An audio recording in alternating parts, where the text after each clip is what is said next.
Então, é muito interessante, porque no primeiro capítulo fala que você precisa ter autorresponsabilidade.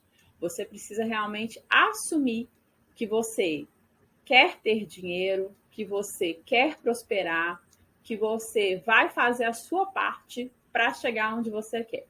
E aqui fala que as pessoas, elas muitas das vezes, elas ficam ali no papel de vítimas, né? E que existem 3 pistas para esse papel de vítima. Então, vou falar um pouquinho sobre isso aqui também, tá? Nesse vídeo, para a gente poder conversar a respeito sobre esses papéis. O primeiro é a culpa é dos outros. Então, basicamente, é aquela pessoa que, ao invés de assumir a responsabilidade e pensar no que ela pode fazer para ser uma pessoa melhor, para realmente organizar a vida financeira dela, ela põe a culpa na economia, no governo, na bolsa de valores, enfim, no gerente, em tudo. A culpa é dos outros, a culpa nunca é dessa pessoa, tá? Automaticamente, de tanto colocar a culpa nos outros, ela não assume ali a responsabilidade, ela não olha mesmo para ela, para o que ela pode fazer para melhorar a situação de vida dela. Segundo ponto que coloca aqui no livro é sempre há uma justificativa, né? Então, às vezes ela costuma falar que o dinheiro nem é tão importante assim.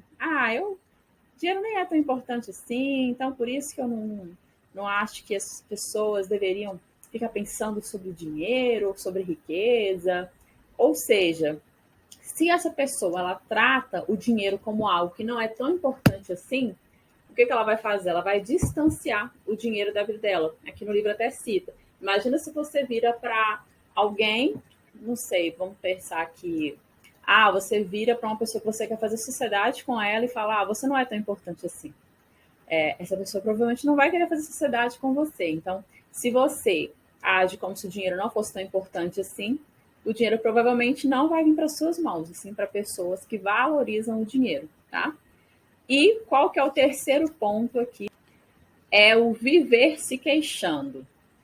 E aqui ele até passa um exercício, que inclusive tem um dos meus cursos que eu também passo esse exercício, porque eu acho incrível, que é ficar 7 dias sem reclamar. Olha para você ver. Tem pessoas que não conseguem ficar um dia. Quem dirá 7? Mas a gente precisa rever isso na nossa vida, porque eu não sei se você já conversou com pessoas que só ficam o tempo todo reclamando, que tudo está ruim. Isso acaba fazendo com que você se torne parecido com essa pessoa. Porque de tanto conviver com essa pessoa, quando você menos percebe, você também se torna alguém que está sempre reclamando. É igual quando as pessoas estão em fila, aguardando, por exemplo, para serem atendidas, aí uma começa a reclamar, e de repente a outra começa a reclamar, e quando vai ver, todo mundo está reclamando. Não sei se já aconteceu isso com você, mas quando você vai ver, até você mesmo está reclamando, até você mesmo está achando ruim. Nossa, que demora para atender. Nossa, mas por que esse pessoal não coloca mais pessoas para atender? Enfim, quando você vai ver, você está ali no meio reclamando. Então, esses são os 3 pontos que fala aqui no primeiro capítulo que a gente precisa observar, tá? E aí, a declaração que tem aqui é: eu mesmo crio o meu próprio grau de sucesso financeiro. Eu tenho uma mente milionária. Ou seja, eu começo a ter autorresponsabilidade, entendendo que sim, que eu quero prosperar, que eu quero ajudar pessoas financeiramente, que eu quero ter dinheiro, que eu quero realmente ir além e que eu vou fazer o possível para isso, que eu vou assumir a responsabilidade pelo que eu quero, tá? E aí, quais são as ações, né, que propõe aqui no primeiro capítulo?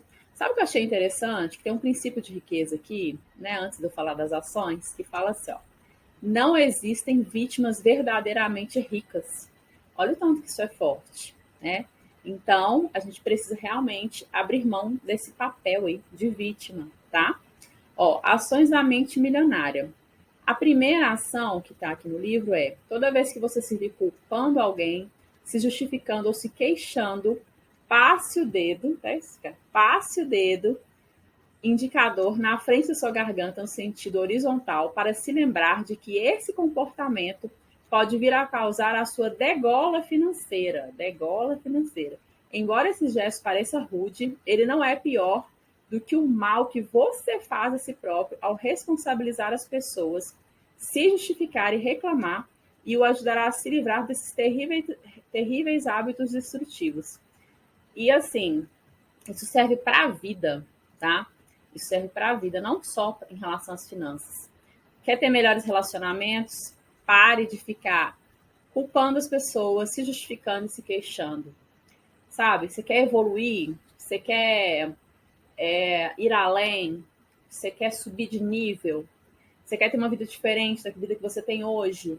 Então, faça isso. Pare de ficar se justificando, pare de ficar se queixando, pare de ficar reclamando e assuma a responsabilidade pela sua vida, tá? Para de ficar falando que é o outro culpado. Entenda o que você precisa fazer para você ter mais qualidade de vida, para você ter uma vida melhor.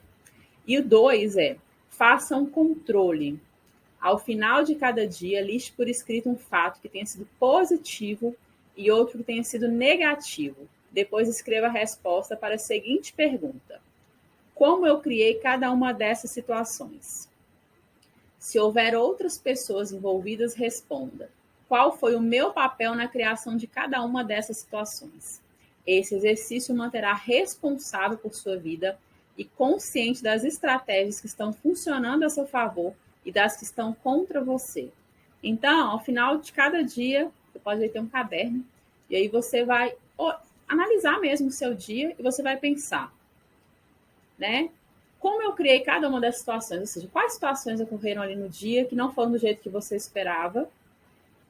E aí você pensar, como que você criou cada uma dessas situações? O que você fez naquele dia que criou aquilo? Será que você se justificou? Será que você culpou alguém? Será que você fez algo que não deveria ter feito? Falou demais? Sem pensar? E se essa situação envolve outras pessoas, qual foi o meu papel na criação de cada uma dessas situações? O que eu preciso melhorar? O que eu preciso evoluir enquanto pessoa? Tá bom? Então, essa foi a nossa aula sobre o primeiro arquivo aqui do livro, né? Dos Segredos da Mente Milionária. Te vejo na próxima aula. Tchau, tchau.